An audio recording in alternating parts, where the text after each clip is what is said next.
I specialize in mostly copyright and trademark and licensing matters. I represent a lot of artists, a lot of writers, and a lot of companies in the creative space.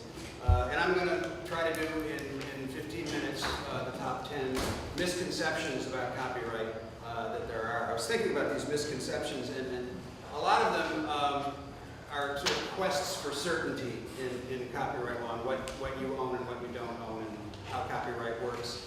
You know, and it reminds me, I was on it was actually the boot camp thing that was done in Pittsfield at the Liechtenstein with the folks from Volunteer Lawyers for the Arts that I participated in, and Elena, the head of the New York Volunteer Lawyers, said the correct answer for any question involving copyright law is it depends, and that's true. That's true without a doubt. And so I'm going to point out sort of 10 different misconceptions that people have. That most of them tend to go to this "it depends" thing. You know, the first, and this is something I get calls on every week. I've got a great idea for a business. I've got to copyright it. Wrong. You can't copyright an idea. Ideas cannot be protected under any legal theory other than keeping them secret. And the reason's simple. You know, you can't. If you have a monopoly on an idea, then society suffers as a result. I get a lot of people, that from various institutions around here who have teaching methods. They have, 4-step, processes, and they teach them all the self-help stuff, and they want to protect it because people come and take their class, and then they go off and they rename the 4 steps and go off and teach it themselves. There's nothing you can do to stop that. You cannot protect an idea. You can protect the expression of the idea. I say if you've got 4 steps, write it down in materials, the sort of verbatim presentation of those 4 steps you can protect.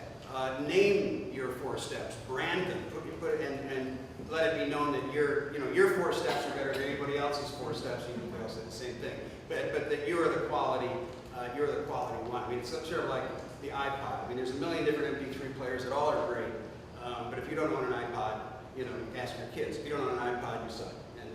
But the idea of having a machine that plays MP3s is not something that can be protected. So you can protect the expression of the idea, but you cannot protect the idea itself.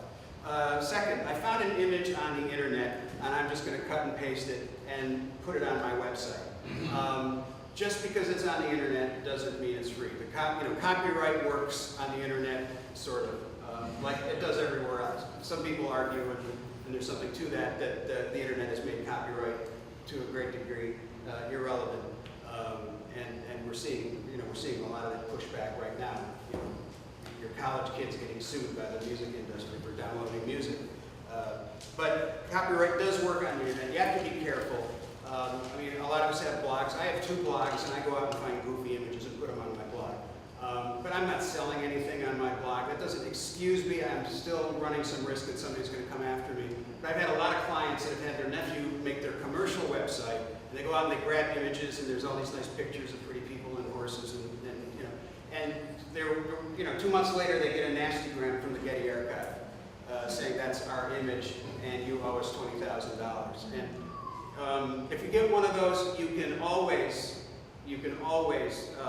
negotiate it down to about 1/10 of what they're asking for, but they probably won't let you go for free.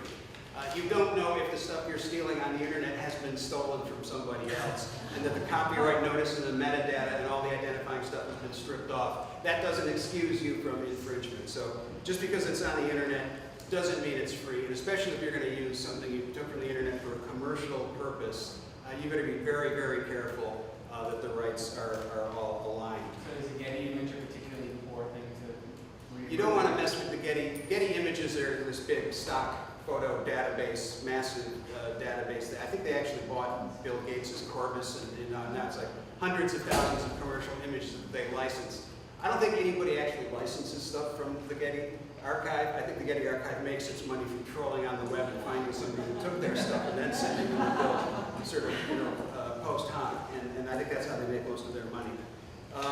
Third misconception, I haven't registered my work with the Copyright Office, so I don't own anything. I don't own the copyright. I'm screwed, No. Your copyright arises as a matter of federal law. As soon as the work is created, you own the copyright. And you know, if somebody else like steals your work and registers it in the Copyright Office, they don't own it. When you register something with the Copyright Office and they send you a registration back, they're not agreeing with you that you own the copyright. They're merely acknowledging that you sent them a claim that you own the copyright. And that's a huge difference because it's rebuttable. Courts invalidate copyrights all the time for fraud. And so there's reasons why you want to register them. If you're circulating stuff, if you're putting stuff on the web, if you're selling multiples, you want to register your claim of copyright with the Copyright Office because there are benefits to that. You can't sue anybody for infringement unless your copyright is registered. If you are registered before an infringement takes place, your potential damages go way up, and your burden of proof goes way down. If you're registered before somebody infringes on you, for example, you can get the loser to pay your attorney's fees, and there's a huge amount of leverage, for your attorney to use on the infringer to get the thing settled out early. If they know at the end of the road, if they go the distance, they're going to be paying your attorney's fees as well as their own. They are going to settle much more quickly than they otherwise would. Fourth, I've got a great title for a book I haven't written yet. I want to copyright it. Or a movie, or something. No, you cannot copyright titles. Titles are not protectable. Short phrases are not protectable by copyright, even if it's the greatest three-word phrase ever. They simply will refuse it as a matter of policy. And you say, well, how come, then I can go out and write a song called Stairway to Heaven and record it and release it? Yeah, you can. You might get into a little bit of trouble if you hold yourself out as being Led Zeppelin with an inversion. It has to be clear that this is your song called Stairway to Heaven, but there's nothing stopping you from naming the song or the play or the book by your own name, at least in the copyright sense. There may be trademark implications or fraud implications, like I said, but not copyright. Number, what is this, 5? I bought an original artwork from an artist in North Adams. Oh boy, I'm going to now make wallpaper based on the painting. I'm going to make prints and sell them. I'm going to make note cards and Christmas cards based on the image of this painting. Wrong. When you buy a painting, this is obvious for other types of work. When you buy an original work of art, you are not buying a copyright to it. That stays with the artist. I can't.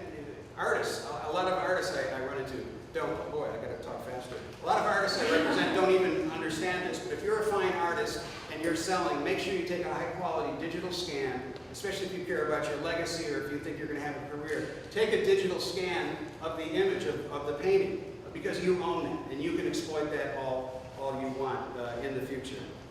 If I just change 20% of an image, then it's not infringement, right? Or the music equivalent. If I just change 3 notes or if I just use less than 5 seconds, it's not infringement. Wrong. There's no clear, bright line infringement. I mean, what does 20% of an image mean? Square footage? If you change 20% of the background, you're okay, the color? I mean, it's a meaningless standard. Infringement is not measured by any numbers, any bright line borders. There's no three-note rule. What is infringement based on? Well, it's something totally meaningless, like, whether a reasonable person would reasonably believe that too much was taken of the protectable elements of the original, which means absolutely nothing, which is why God made copyright lawyers. If I use something for a non-commercial purpose, if I'm not making money, or if I'm using it for a not-for-profit organization, I'm okay, right? I can use anything? No, you can't. I've had people say, well, we just got some sheet music and for the church choir, and we just, photocopied it all, and that's okay, right? Because we're a church. Well, you might be doing God's work, but that, it's not a get-out-of-jail-free card. Copyright works. The infringement is not whether you're making money on it or not. It's the copying. It's copying and the distribution. That's the incident of infringement. It's not, money. I mean, that may go to what the damages are, but it doesn't speak to the basic infringement itself. If I post something on the internet and credit the author, I'm okay. A lot of people think, like we said before, you can download stuff, you can cut and paste. Everybody does it, and people think if they credit the author, then that it's a nice thing to do, courtesy-wise, but that has nothing to do with the basic infringement. You need permission, you need a license if you're going to do this. Number 9, I didn't see a copyright notice, the little C in a circle next to the image, so that means it's in the public domain, right? Wrong. That used to be the law. That changed in 1989. Now, like the rest of the world, there's no requirement to put the C in a circle and the date and all of that. Your work is protected even without it. That being said, if you're putting stuff out into the world, it's a good idea to put it on there, just to let the world know that you're claiming copyright. Damages can vary, whether it's willful copyright or whether it's innocent infringement or unwillful. And it's hard for somebody to say that their infringement was not willful when you've got a big old C in a circle in your name and the year on it. So it's always a good idea to put that notice on there. But the lack of a notice doesn't mean that it's not covered by someone's copyright. And the last one, and this one, if you've heard us, my friends Polly and Bill and I on Vox Pop on the Copyright Forum on WAMC, sometimes we get this question twice in an hour, like somebody tunes in 20 minutes after and somebody already has.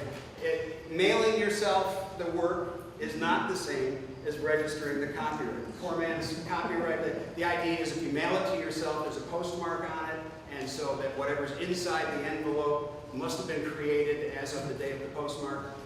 No, it's just stupid. And it persists. I mean, people tell me, their art professors tell them this. Lawyers, I've heard people say, well, my lawyer told me this, just mail it to yourself and you're covered.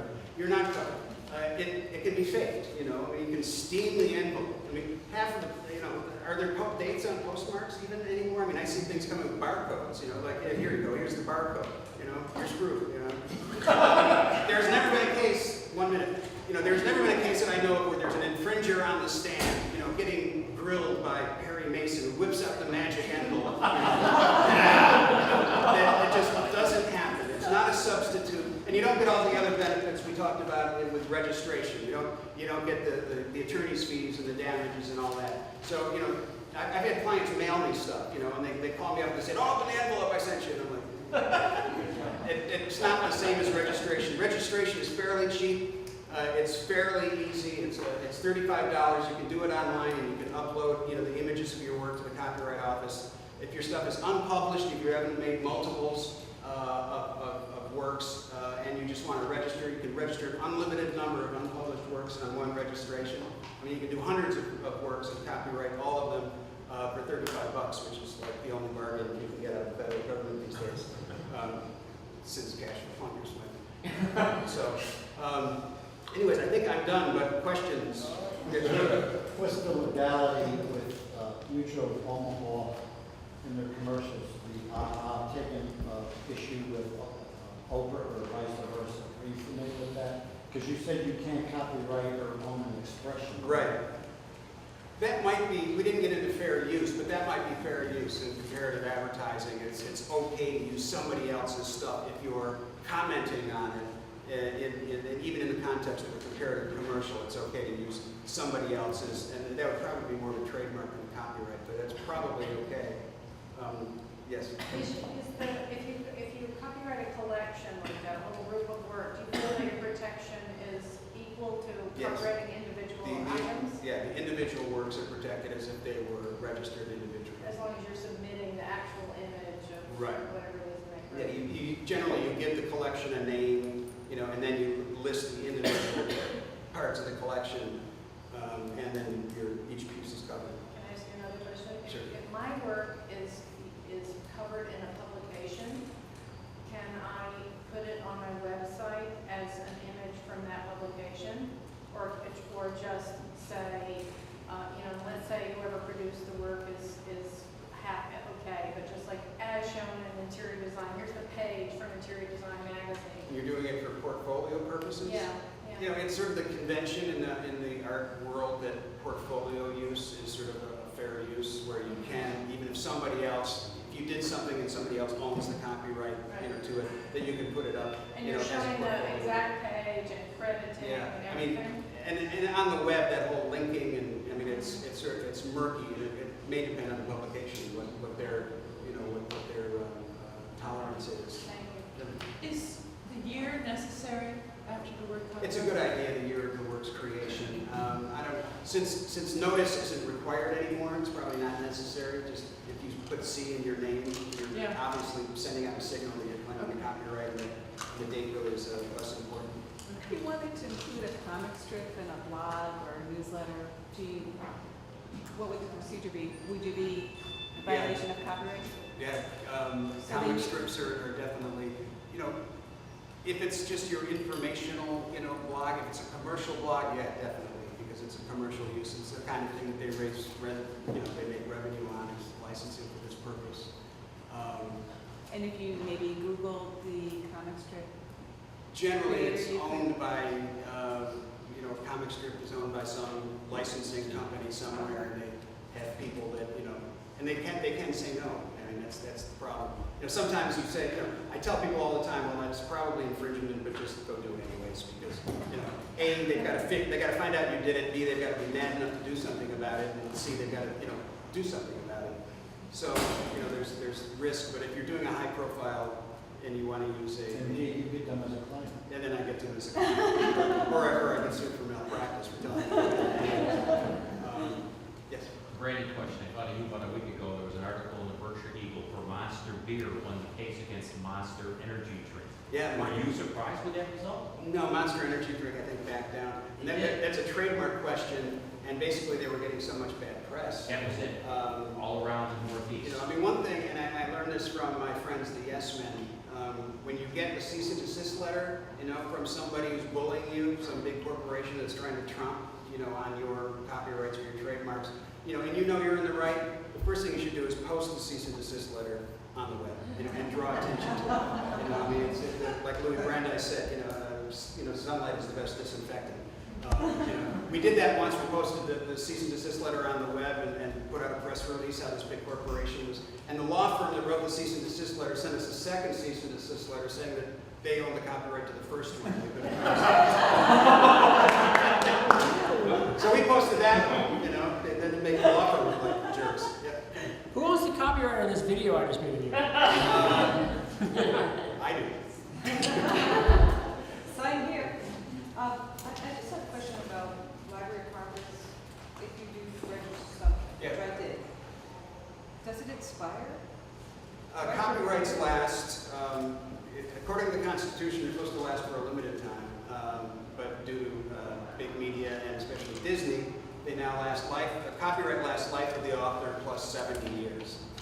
So these are things you can put in your will, and you know, I mean, and you should put in your will. And if you're a prolific author, you should appoint a conservator rather than just sort of leave it to the committee of all of your kids and who may or may not. You know, if you want your legacy taken care of, you want to appoint a conservator to watch over it, and then spread the proceeds to the beneficiaries. Because otherwise, you're going to have, you know, kids, and you know, I mean, I've seen a lot of artistic works just go to waste because people that are left after the artist dies can't agree on anything. And so it's really, and it's painful, you know, for them to go through as well. So I think we're done. So. Thank you.